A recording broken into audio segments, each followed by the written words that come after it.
C'est tout le monde, Sean de Upside Strength, et dans cette présentation, on va parler de la hiérarchie des tests de performance physique, plus spécifiquement dans le rugby amateur. Donc déjà, pourquoi est-ce qu'on effectue des tests de performance physique? Cette section, je l'ai gentiment volée de Kieran Flatt, qui est Rugby Strength Coach sur Instagram. Je vous recommande fortement d'aller le suivre si vous ne le connaissez pas encore. Donc les 4 raisons principales pour lesquelles on effectue des tests de performance physique. Numéro 1, c'est pour essayer de prédire les performances sportives. Donc si on a un test qui est valide au niveau de sa capacité à prédire des performances sur le terrain, ça va être utile de faire un test pour déterminer si, oui ou non, les joueurs s'améliorent dans le test et donc vont potentiellement s'améliorer sur le terrain. Deuxièmement, on veut tester pour potentiellement détecter certains talents. Donc, si on a une équipe de jeunes et qu'on veut voir qui est un petit peu en avance sur le groupe, on peut utiliser ces tests de performance à ces fins-là.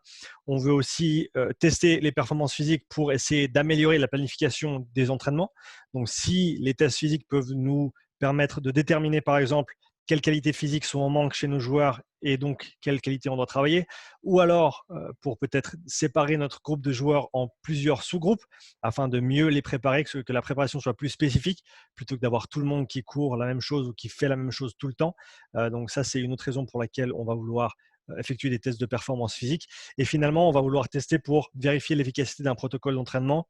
C'est-à-dire que si on met en place une pré-saison, par exemple, on veut s'assurer que ce qu'on a fait pendant la pré-saison, c'est valable, ça marche, et que les mecs ou les filles sont plus fit à la fin qu'ils l'étaient au début. Après, voilà, on peut toujours avoir des discussions là-dessus, dans le sens où dans une pré-saison, s'ils ont eu une coupure entre la saison précédente ou la phase précédente et celle-ci, c'est presque inévitable, peu importe ce qu'ils font, même s'ils jouent juste au rugby, ils vont être en meilleure forme à la fin de la pré-saison plutôt qu'au début. Mais ça, c'est un sujet pour une autre vidéo, ou alors dans les commentaires si ça vous tente. On va regarder ensuite la hiérarchie des tests physiques. Pour moi, elle se dessine comme ça. Je peux concevoir que pour d'autres, ce ne soit pas la même chose, mais dans mon cas, je travaille avec une équipe en Ligue A, en Suisse, et qui vaut à peu près juste en dessous de la Fédérale 3 française en termes d'équivalence, suivant les matchs, ça dépend. Et donc, vu les ressources que j'ai et vu les priorités que j'ai avec l'équipe, pour moi, le plus important, c'est d'effectuer un test de conditionnement, un test d'endurance. Peu importe le test, d'accord, je n'ai pas de préférence à ce niveau-là. Personnellement, j'utilise le demi-cooper simplement parce que j'ai une belle piste d'athlée à côté et que je peux faire passer mon groupe en entier et qu'en 6 minutes, le test il est terminé. Donc, c'est très, très simple à effectuer.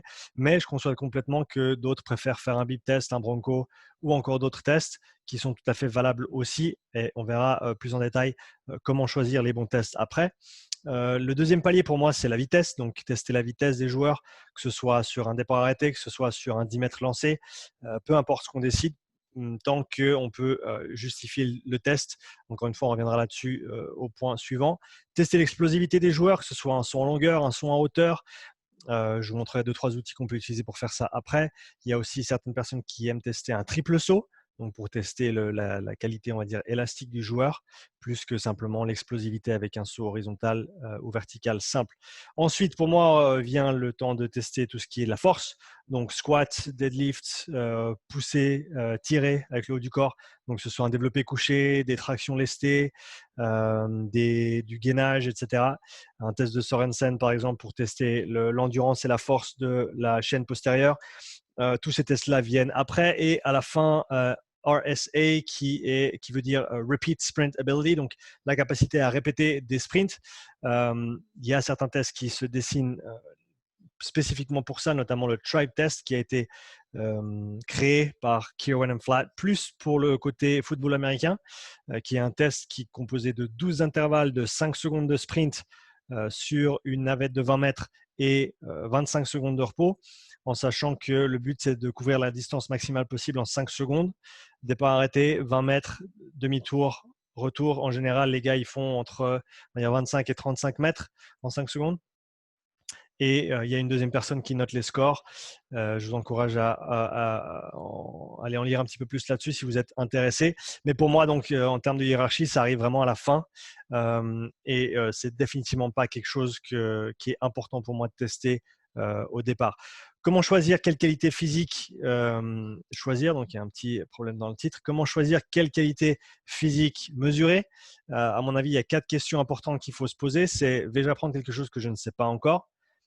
Est-ce que ça va m'aider à mieux planifier mes séances, ma progression, mes entraînements? Est-ce que ça va motiver les joueurs? Je pense que c'est un argument qui est important. D'accord? Même si on n'a pas énormément de temps avec l'équipe, si on sait qu'il y a un test qui va vraiment motiver les joueurs à se pousser pour s'améliorer, ça peut être intéressant de l'intégrer. Et enfin, est-ce que je peux justifier le temps et les ressources nécessaires pour effectuer ce test? Encore une fois, une question importante, surtout au niveau amateur, où on a peu de temps avec les joueurs, peu de temps avec l'équipe. Et donc, tout le temps qu'on passe à tester, c'est du temps qu'on passe pas à s'entraîner. Donc ça, je pense que c'est une réflexion importante à avoir. Pour moi, il faut partir du bas de la pyramide et monter et se poser ces questions à chaque échelon. Et si on a des réponses assez positives, on peut justifier l'inclusion du test.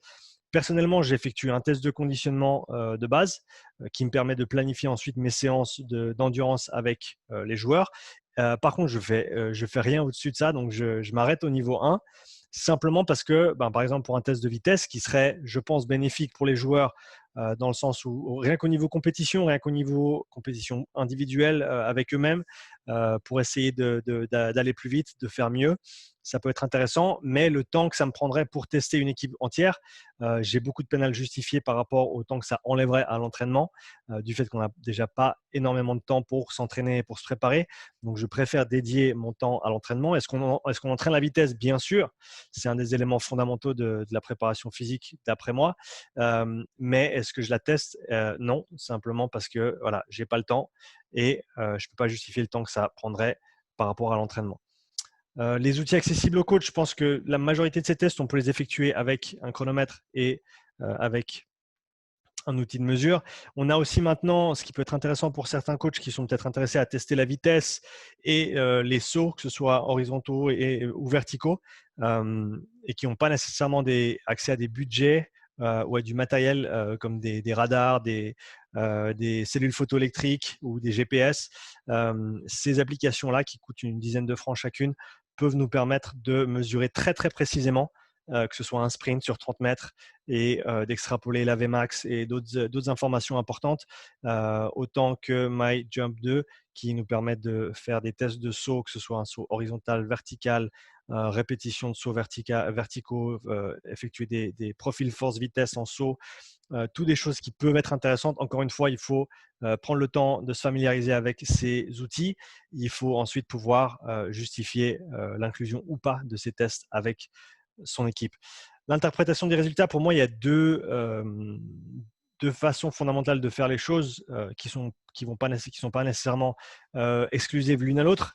La première, c'est de regarder les datas qu'on peut trouver sur d'autres équipes ou sur des équipes pro, des joueurs pro, ce qui pour moi n'est pas c'est pas très utile, surtout dans le cadre amateur, d'essayer de se comparer à des Bowden Barrett, par exemple, sur un Bronco qui fait un 4,22, je crois. Pour moi, c'est pas super intéressant de le faire comme ça. Je préfère prendre la deuxième manière de faire, qui est de créer son propre modèle ou son propre modèle d'interprétation des résultats, qui serait de prendre mon groupe, de séparer par poste, de séparer par compétences physiques et ensuite moi-même établir des barèmes par rapport aux joueurs que j'ai, par rapport au niveau auquel on joue et par rapport à ça établir mes propres barèmes plutôt que de prendre des barèmes de l'extérieur et de les imposer sur mes joueurs en sachant que là d'où viennent ces barèmes qui ont été pris de l'extérieur, l'environnement est certainement pas le même. Les joueurs ont potentiellement des temps d'entraînement complètement différents, des âges et des expériences sportives complètement différentes aussi, ce qui fait qu'imposer des contraintes, pour faire simple, de joueurs professionnels sur des joueurs amateurs, ça n'a aucun sens. Je pense qu'il y a un juste milieu entre ces deux également. On peut regarder ce qui se fait à l'extérieur et ensuite comparer à ce qu'on a comme données nous et ensuite établir nos propres barèmes, notre propre modèle par rapport à ça. Mais je penche un petit peu plus personnellement en faveur du créer ton propre modèle parce que je pense que c'est plus pratique surtout au niveau amateur et ça nous permet de commencer avec une table rase et d'établir quelque chose de cohérent par rapport aux joueurs avec lesquels on évolue. Quel test est approprié pour toi et ton équipe? Ça, c'est la question suivante à te poser en tant que coach. Donc, déterminer quels tests sont importants, quels tests vont t'aider dans ta préparation, dans ta planification.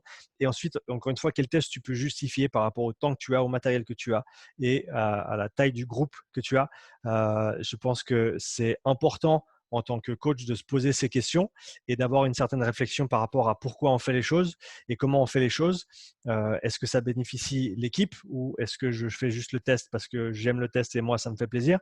Donc, une petite réflexion qui est importante à avoir en tant que responsable dans un club sportif. Des questions, si tu en as, si vous en avez, n'hésitez pas dans les commentaires sous la vidéo. Je me ferai un plaisir de vous répondre directement. Merci encore d'avoir regardé cette petite présentation. N'hésitez pas à la partager avec vos collègues, vos amis. Vous abonner à la chaîne si vous voulez en voir plus et à bientôt pour une nouvelle vidéo.